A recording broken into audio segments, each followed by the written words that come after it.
Calaroga Shark Media.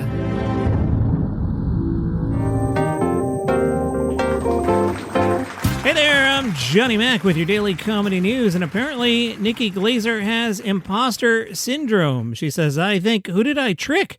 How lucky am I to have gotten to this place? She said this at Netflix's Night of Too Many Stars. Nikki was on a bill that included Steve Carell, Tiffany Haddish, Jimmy Kimmel, John Mulaney, Ali Wong, dramatic actor Adam Sandler, and Comedy Survivor winner Sarah Silverman. Nikki said, to feel like I'm on the same lineup as them, it's just too much to take in. I don't think about it too much. I just think, who did I trick? How lucky am I to have gotten to this place tonight? She called the Night of Too Many Stars a moment you always dreamed about. If you ever made it to this level of the people you get to hang out with, I'm just going to be kind of a wallflower and observing more than inserting myself into anything. Bad news for Jimmy Fallon. One of his shows was canceled. No, not that one. The other one, he was doing a show called On Brand, which followed Jimmy Fallon as he started a marketing agency and filled it with the most creative, clever, and competitive go-getters he could find. The series did not perform well in the ratings. The time slot was all over the place. In the fall, it was Tuesdays at 10. Sometimes it was Friday at 8. Sometimes there was an NBA game in both those time slots. In each episode of On Brand, contestants worked with a major brand in need of a big idea for a massive, high-priority campaign.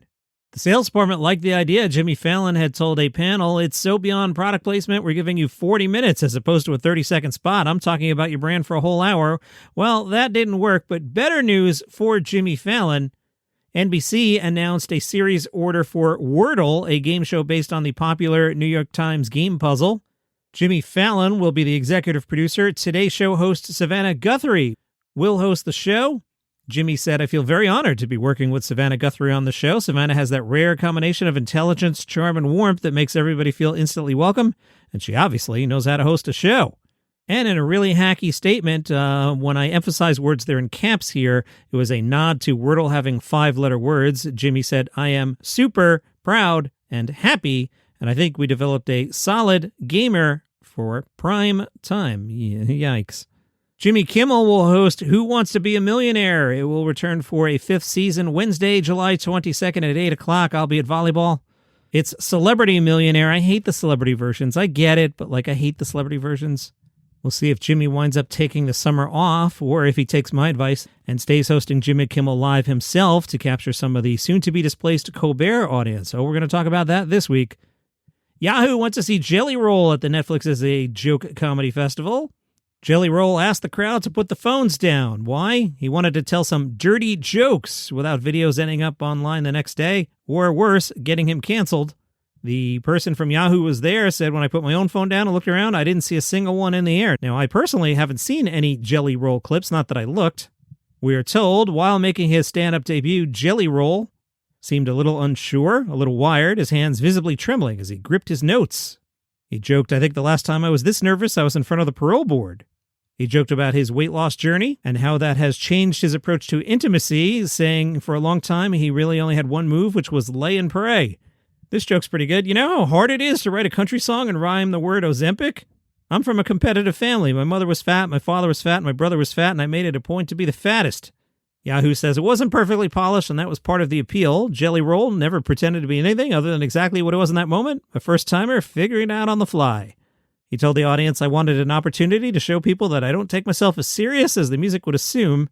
If we take anything from tonight, it's don't take anything too serious. The headliner was Andrew Schulz, who we're told brought his signature rapid-fire energy. Jeff Ross and Tony Hinchcliffe were also there, perhaps rehearsing for the roast. Also on this show, very edgy show, Big J. Okerson, Adam Ray, and Josh Adam Myers. Jelly Roll returned to the stage to sing Friends in Low Places. Speaking of Andrew Schulz, he had made this announcement. Akaash Singh has left the Flagrant 2 podcast. I'll let Andrew tell you about that. We got to address the elephant in the room, no pun intended. As I'm sure you guys are aware, our boy Akaash, he really went through it earlier this year, showed amazing resilience. He has made the decision to focus all of his energy on stand-up. He is going to be stepping away from the pod. John, you never mentioned Kevin Hart. Well, there's a trailer for the new movie 72 Hours, which stars Kevin Hart and Marcelo Hernandez, who does one thing well. Also in this thing, Cam Patterson, who perhaps made his last SNL appearance last night. And Ben Marshall, one of the Please Don't Destroy guys. Not the worst cast. I've told you about this before. 72 Hours centers on Kevin Hart as a 40-year-old executive. How old is Kevin Hart playing 40? Kevin Hart is 46. Okay. See, I would have guessed Kevin Hart was in his 50s already, so I'm not sure I buy him as a 40-year-old executive who wants to give his career a boost. He hopes to accomplish that by joining a group of 20-somethings at a wild bachelor party weekend in Miami. And, of course, one of the co-stars is Marcelo Hernandez. I think we know how this is going to go. There's a trailer. I went to pull it for you. It just doesn't work for the podcast. Ben Marshall told The Hollywood Reporter it was my first time being an actor for hire, but I'm also interested in doing something a bit more grounded. A rom-com would be cool. Hannah Berner will have a special. It's on Hulu. Sorry, Hannah. Hannah Berner is none of my business. June 5th. She says, I'm so proud of the special. I can't wait for people to see it. It feels like you've been painting something for a long time. I don't know why I'm using paint as an example, but the masterpiece is finally dotted, and I'm ready to show it to the world. In Hannah Berner, None of My Business, Hannah Berner gets more vulnerable than ever, delving into her unorthodox career path, uncertainty around her future, dating secrets, and more.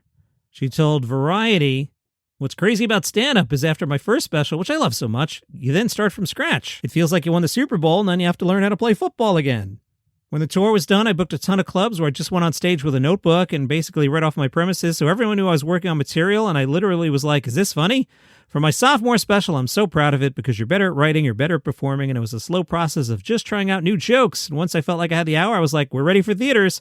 I did 65 shows before I shot this special, so the material is tried and true and practiced and refined. This took about 2.5 years to get it to where it is, so it's been a long run. Hannah, do you get nervous before shows? Hannah Berner said, my friends make fun of me because it could be the biggest venue or the smallest venue. I'm always the same.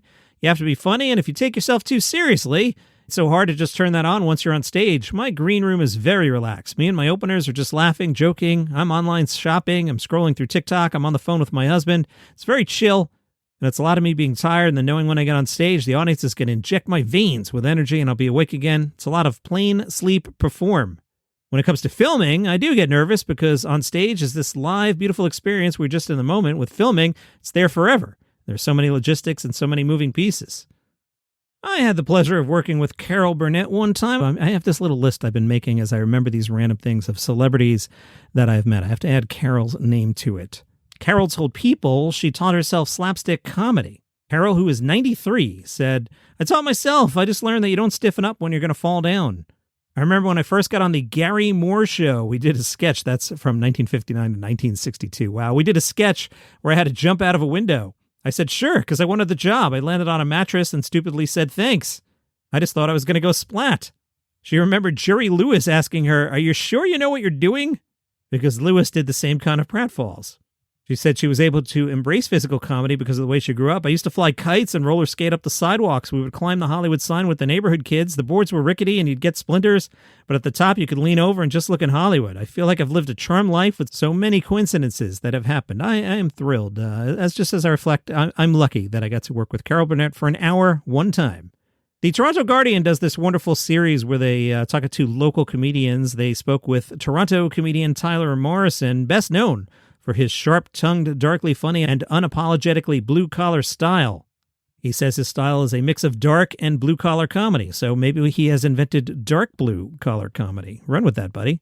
His influences include Eddie Murphy, Andrew Dice Clay, Rodney Dangerfield, Tom Green, Adam Sandler, Norm Macdonald, and David Letterman. None of that's blue-collar comedy. Where's the Foxworthy?